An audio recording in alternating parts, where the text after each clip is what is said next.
Hi, welcome to Long Lost Friends. I'm Elizabeth Eve King. And I'm Andrea Goyan.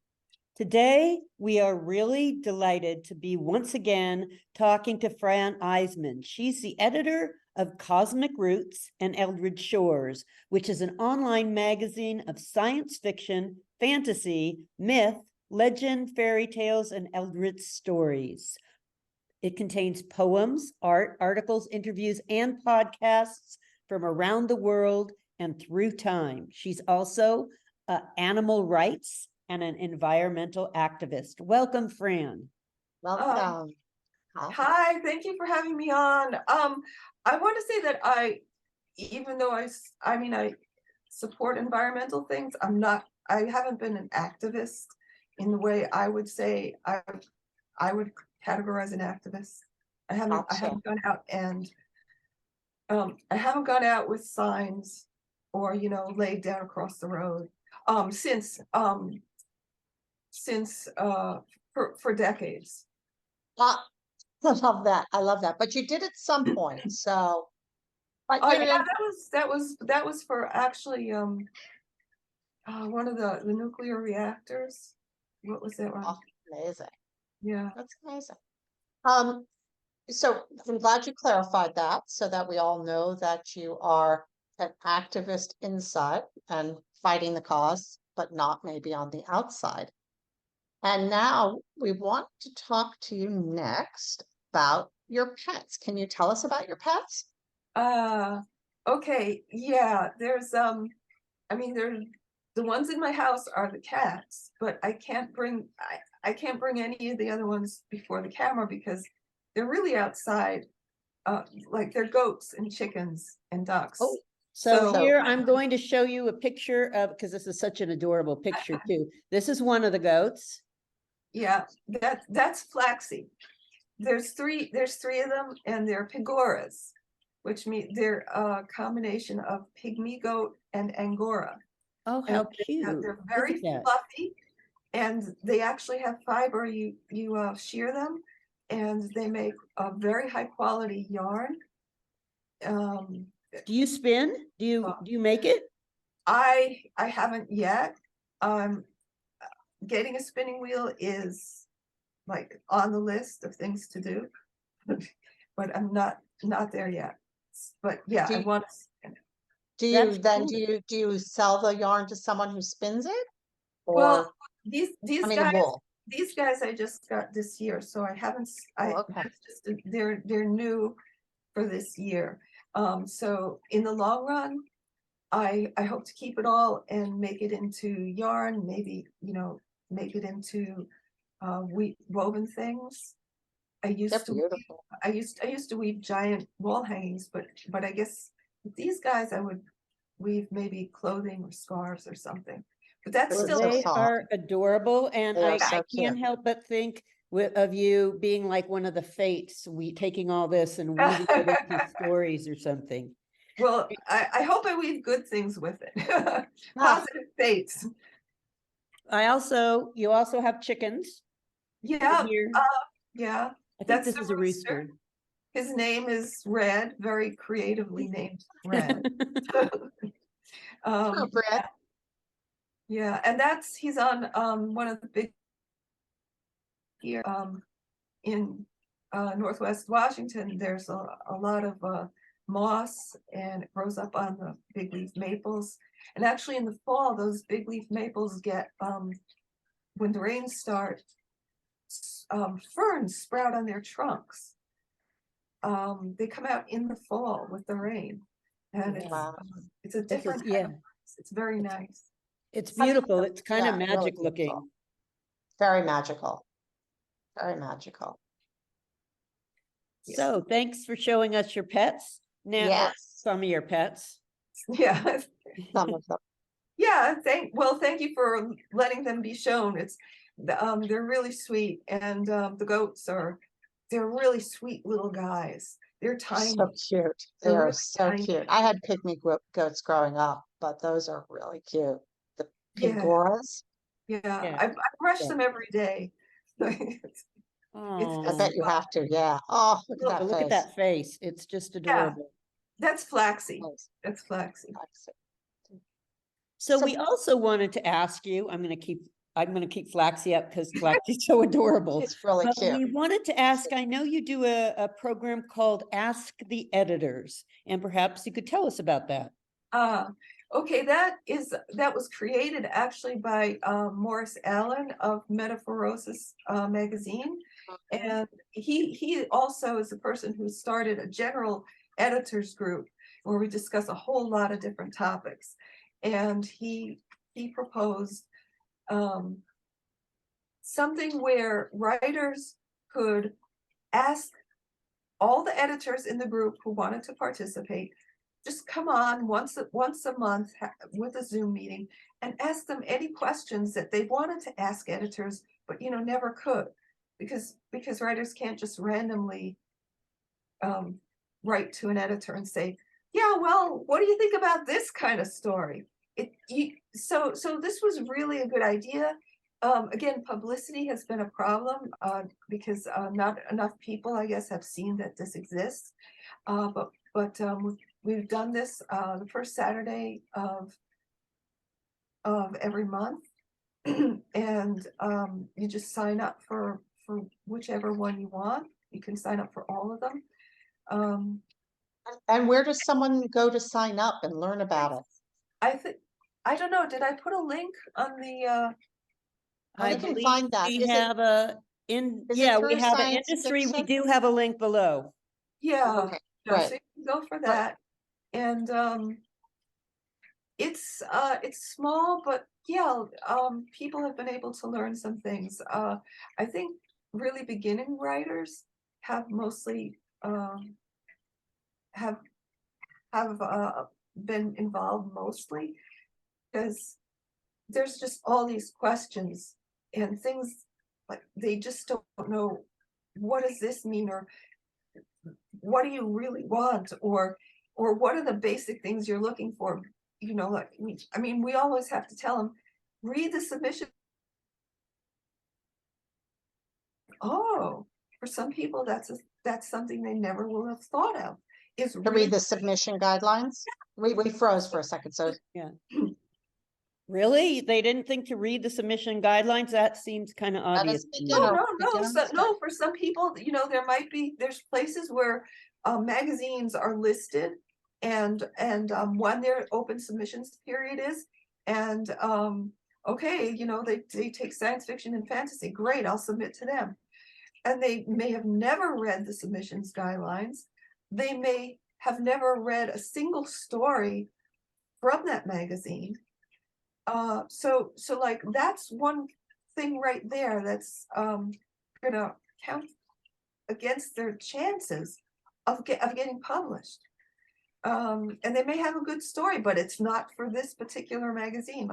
Like if somebody submitted a horror story to us, like no, we just don't even look at those.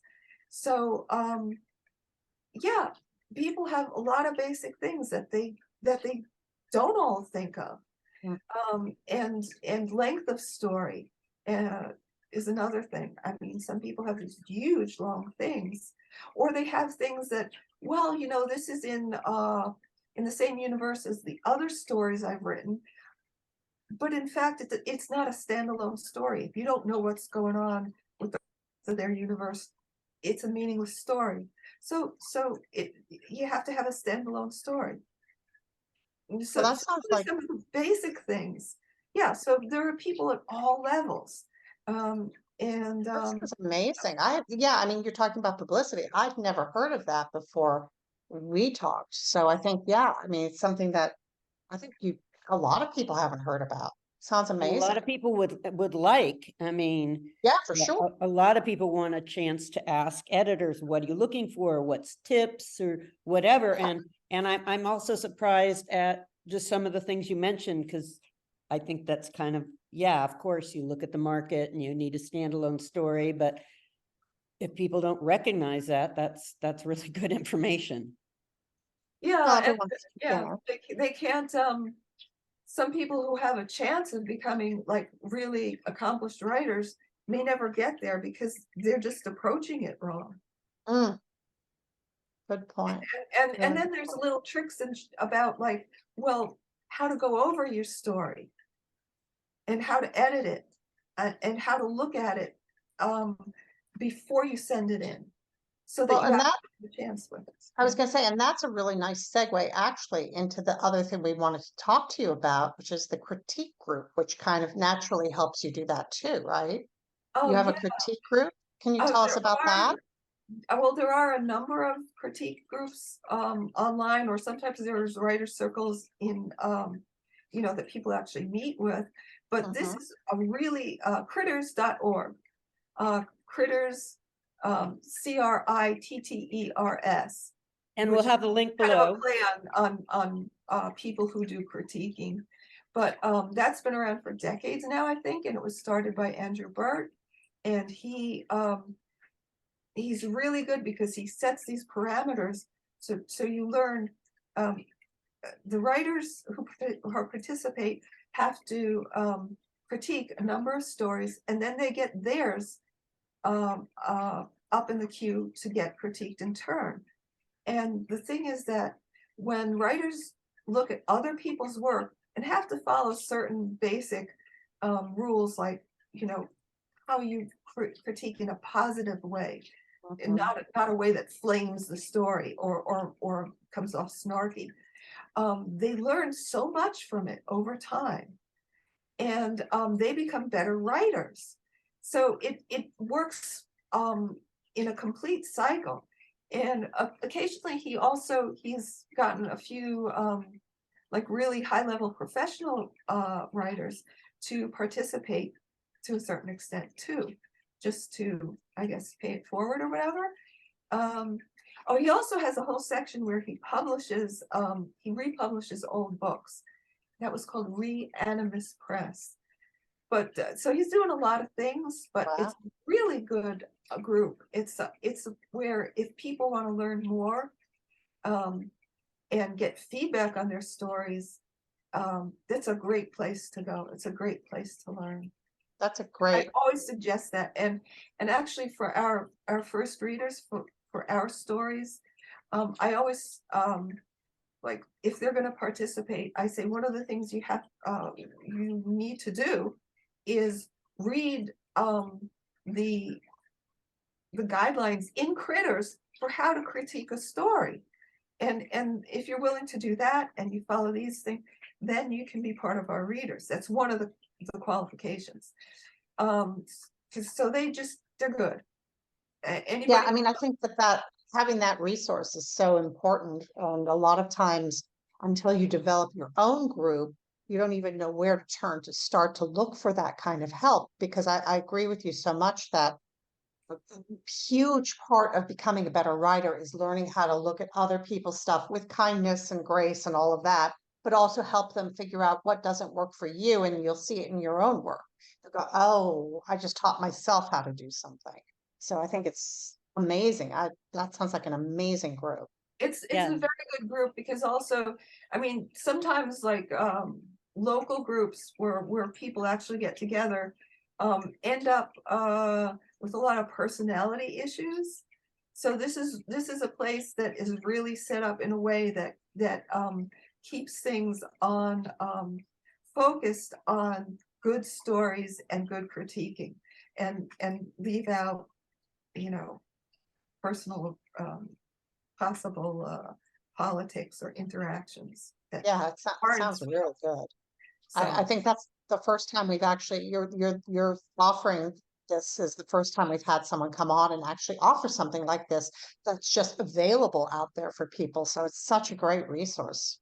And yeah. thank you for that for people, because that's amazing. Oh, Yeah. sure. That's wonderful.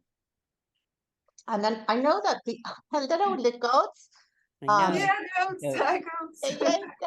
I know one of the other things we were looking forward to talking to you about today is a little bit about what's going on in the market with AI, because wow, that's the topic of the day. So what are you thinking? What's going on for you and the magazine? And it hasn't been too bad for us, because the way our submissions system is set up, it doesn't easily lend itself to people who just want to who really don't really aren't writers, really don't care, and they think they're going to make money by spamming all these places with stories. So it hasn't been much of a problem for us personally, but some magazines have been heavily inundated, and it's been difficult because it just increases the load that the first readers have to go through, like with the slush piles, to get to the decent stories. And usually you can tell when something's an AI story. And the other thing is, I guess AI has problems in not just with written submissions, but it's something that's had a difficult, it's caused difficulty for people in a lot of fields, a lot of other creative fields, like for actors. There was a recent big actors strike, and Still going on. yeah, part of the thing that I guess the studios wanted was to encourage actors to sign okay for the rest of eternity, for one day's pay of work, we want to have total rights to your voice and face to use however we want forever in AI situations. It just lends to so much abuse. Also, the guy who founded Critters is actually, one of his fields is he taught computer science and AI, and he put up a couple articles on Critters about how dangerous it actually is. He talked in one of the articles about a medical article that was put out using AI, and he went through it, and if anyone followed it, if this was used by doctors or it could potentially even kill people, because the information is just wrong. And this happens repeatedly, that it was a big thing too with lawyers. They put out a brief based on AI, and it was totally false. They had references to things that didn't exist. The idea that AI is infallible or correct or well organized is just not true. Well, and it's kind of the other like, thing is, there's the Rolling Stone, a very good article in Rolling Stone about how AI and how they scrape information over time. Not only does it interfere with people's copyright rights, it absorbs and repeats the inherent biases that exist in culture as it is, and so in terms of racial, ethnic things, it can be especially harmful. So and then just perpetuate it further without even realizing it. So I think we really need to dial back. This is a useful tool. It's not even artificial intelligence, it's simulated intelligence.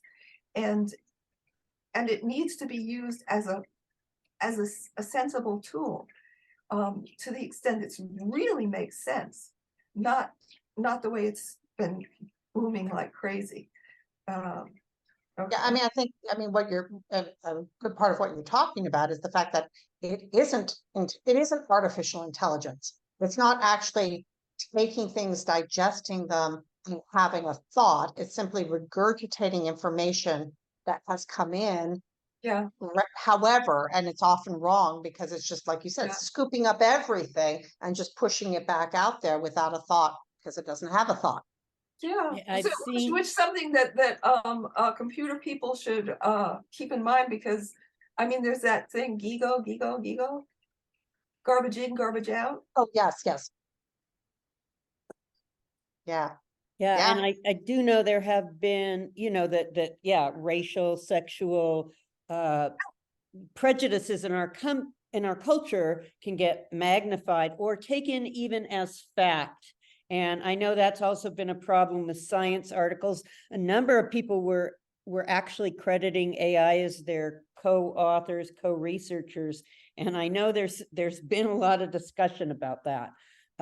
Now, I'm assuming, I mean, there's some stuff AI can do, like create proteins much faster that could be used to incredible extent, but we sort of just taken it whole cloth, and that's not a And I good. guess, we always have to have the human overseer right now anyway. Someone has to go back and look at what they're doing and say, yes, catch the errors, right? Say, oh, this is wrong, or this is right, or this works. But Oh, okay, you're yeah. back. You're back. Yeah, I missed a lot of that because the screen froze.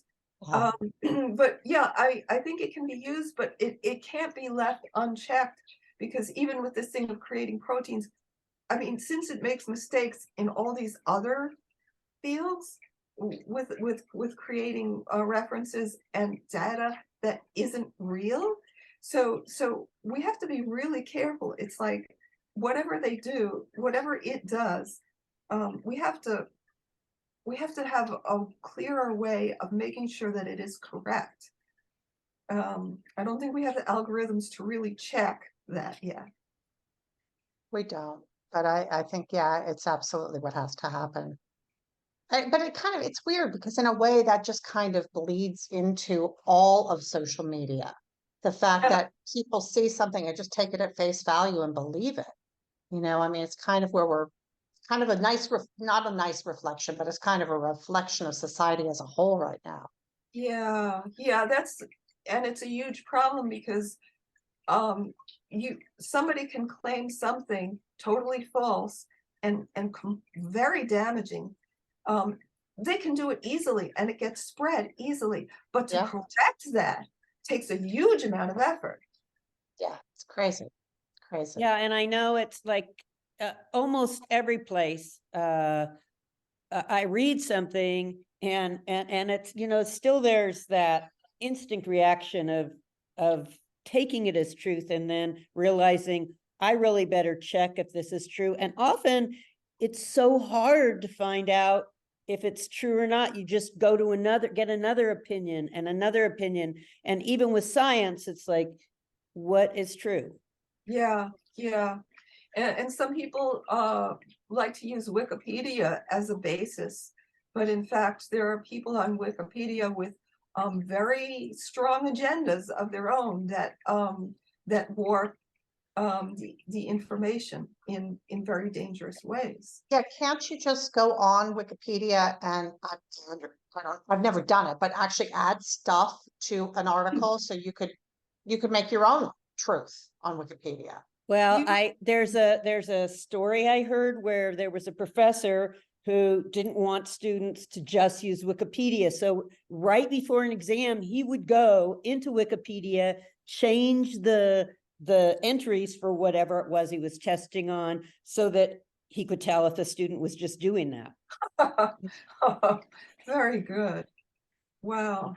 Yeah, so anyone can join in that way to become a commenter and to potentially add or change or take out information from any of the articles. And I mean, there's enough of a group that there's some oversight, but in fact, people can end up and have ended up as individuals or as groups putting in very damaging or skewed information. Interesting. So what are we coming at here? We just have to have more human oversight. I mean, it's like, it just seems to be in every aspect of our lives that we're kind of having this infiltration of strange data. Plus, really having to check sources, check what you're seeing is real, check that it's not, totally skewed and prejudiced, because there's a lot of that. There is. I think Carl Sagan talked about that maybe decades ago now. It was a baloney detector. We're not learning, like in schools, how to judge things. how to really look at something and figure out, is this true, is this not true? And we're ending up with, people are just, it's easy to be credible, because when you see something in writing, you see, or somebody says something, yeah, you naturally take it to be the truth, but it isn't, and you have to really look carefully. And no, people haven't been taught that. That's something that should be got taught in school at all levels. Very careful observation and analysis of the information that you're getting from the world. Critical thinking, right? Yeah, critical thinking, because I mean, I've read articles that have blatantly false facts about Rachel Carson and DDT, but they're put in a very educated, clear manner that if you don't know the facts, you would totally buy it. And it's really dangerous, especially in our environmentally fraught times. Yeah, Yeah. for sure. Yeah, people who Sure. claim to be friends of science, and yet they say things that are not based on science at all, or not based on what any reliable scientist would say. There's always someone out on the fringe somewhere that that someone will be able to quote for their nefarious purposes. Right, for sure, for sure. Yeah. So thank you so much for talking to us about all these things. We're planning to have you back on, hopefully with a whole group of editors, Yes. to talk about making a living as an artist and an editor, and also giving us some more resources. So I'm really looking forward to that. Thank you so much. Don't forget all these great sites, the Ask the Editors and the critters.net. We'll have links below, as well as everything we talked about, as well as a link to my favorite science magazine, again, Nautilus. I'm pushing it because it's so great. And we always end each week with best things I learned this week. So these are kind of, I am going to have two, I'm sorry, because they're very short. One is that giraffes are 30 times more likely to get hit by lightning than people. That makes sense. Wow. So Horrible, but now that's there aren't a lot of hits, but it's just because the population of giraffes, unfortunately, is so small. But yeah, if you think about it, it does make sense. makes perfect So- sense. Is that not just because they're tall, but maybe the environment they're in is very open, and yeah, they're going to be the tallest thing in it. I would assume so. I mean, the article I went more into the population, and then Did it statistics. talk survival?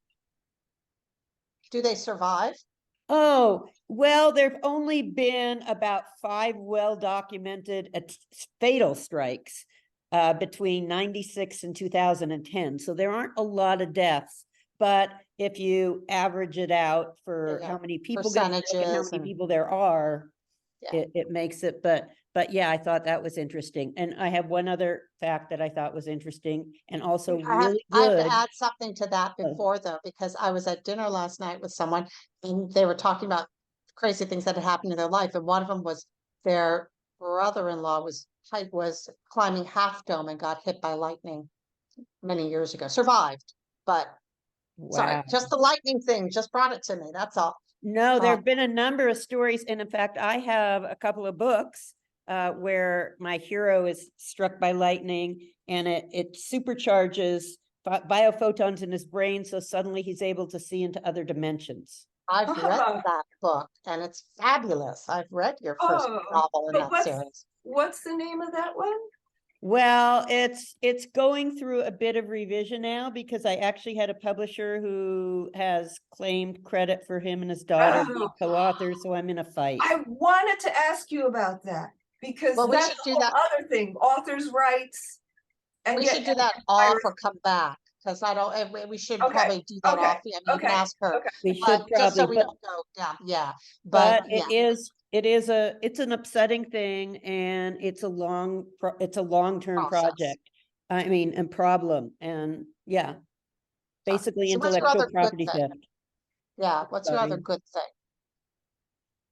Other So good we thing. will have to talk about that. We'll Oh, chat my about other that. good thing, or Yes. interesting thing, and this is good for crime writers, is that identical twins do not have identical fingerprints. So you can't blame your crime on your twins. Or tongue prints, which we learned one time are also, I think that was Shelby who told us about the tongue prints Oh. being unique. I Hmm. think. Oh, My tongue prints don't, it's just that like tongue prints are not gonna show up much in crime scenes. No, they're not, but they are, I think they are also uniquely individual. All of us are, right? Every piece of us. You have to have a criminal who like licks his victims before Or he kills them. Oh, God. bites them or something. Well, that would be more teeth. Okay, so my interesting thing this week, and it just happened to pop on to a website and find this article about this incredible photographer who I am going to put his link to his website below. His name is Nick Brandt, and he has been doing a bunch of, let's see, he says this amazing new series called Sync Rise, which there are tons of pictures. He did them in Fiji of local people under the water, like it's about global warming. So he's doing a whole series, an ongoing global series portraying people and animals. I'm reading what he said here, impacted by environmental degradation and destruction. But the photography is stunning. It's so moving. And I'm going to put a link below to his website. I think it's a must for anyone interested. Really cool. Thank you. What was the name of it? His name is Nick Brandt, Brandt, and the newest piece. I've only discovered him, so I have a lot more to look at. But the newest photo essay is Sync Rise, and it's beautiful. So, Thank you. yeah. So we'll have a link for his stuff below for anyone who wants to Great. look. Thank you. So, and Fran, I think you had something kind of cool you were going to tell us about. Oh, actually, there were two small things. Okay. One of them is etching pumpkins. And I know some people do that, like that, where they take the pumpkin after it's off the vine and just etch into the surface. But this is etching while the pumpkin is growing from when it's little. And as it's growing, etch the design into it, into the skin, just lightly, very lightly. And as the pumpkin grows, it makes a scar along that design, so that after the pumpkin comes off the vine, it's got this whole finished, complete, beautiful design part of it. And it also stays, it stays good longer because you're not cutting into the surface Right. after it's been taken off. And if anybody goes to look, it's not easy to find pictures of it, but yeah, they're beautiful. And it's something to check out if you. That sounds really neat. Now I want to grow pumpkins next year. We'll try it. Sounds really cool. I found out about fire ciders. So Oh. you froze for a second, so start over Oh. with your second thing. The second one, something I did find out recently was about fire ciders. Like, so there's apple cider. So you take apple cider vinegar and do it with still the probiotics in it, you know, the raw, not the filtered homogenized type, but like the raw apple cider vinegar, and you add spices to it, like you add hot pepper, chili, turmeric, cinnamon, and let it brew for a while, and then drink it in little sips, or add it to other drinks, or overcooking. Wow, that sounds good. That sounds really, really delicious. Yeah, really good. So you can drink some fire cider while you're etching pumpkins. Yes. Perfect fall stuff. Yeah. And we will have a couple of links just to show you some beautifully etched pumpkins, because I have some. So I'm going to add that in the links. Oh, nice. Okay. Well, thank you again, Fran, and we look forward to getting back together. For our viewers, we were discussing with Fran some other things we want to discuss in detail with her, so we want to have her come back so we can do that. And we're looking forward to that. We want to say thank you also to Maria Korolov for being our producer. Thank you, Maria. Yes. And for Alex Korolov for being our editor. We really couldn't do it without you guys. Without either of you, for sure. And MetaStellar magazine, who we all are affiliated with, is an online speculative fiction magazine, and we publish original horror, science fiction, and fantasy stories. We also do a lot of reprints, articles, videos, all kinds of different things. So check out metastellar.com for more information. And if you want to help support original fiction in the market, you can visit our Patreon page and make a donation of any size to help us pay the author so we can get more wonderful stories out there for you to read. So thank you so much for joining us. We hope you enjoyed our chat with Fran. And I'm going to add one more thing, is that Andrea and I have also started doing a thing on MetaStellar called MetaStory, where we narrate the stories. So you can listen to some of these stories now, and we'll be doing more and more while you're doing chores or whatever, as well as reading them. Wow, wow, I like that. Yeah, so thank you again, Excellent. Fran. Thank you so much for being with us today. Oh, look who's in the background making a showing. Your ginger cat. Oh, In is the he? background. Yeah, he was. He was in the background. Oh, how cute. And also, by the way, on Cosmic Roots and Eldritch Shores, also they have links where you can listen to the stories. I love And that. I love being For read some to. of them, actually, we have to get back to making more podcasts on those. We haven't done it in a while. Actually, if you guys want to, if you have enough time, we would love to have you do some of our stories too, but I don't want to poach you from MetaStellar. There's no poaching. Well, it would not be poaching. It would just be a time constraint if either of us has the time. Love to do it.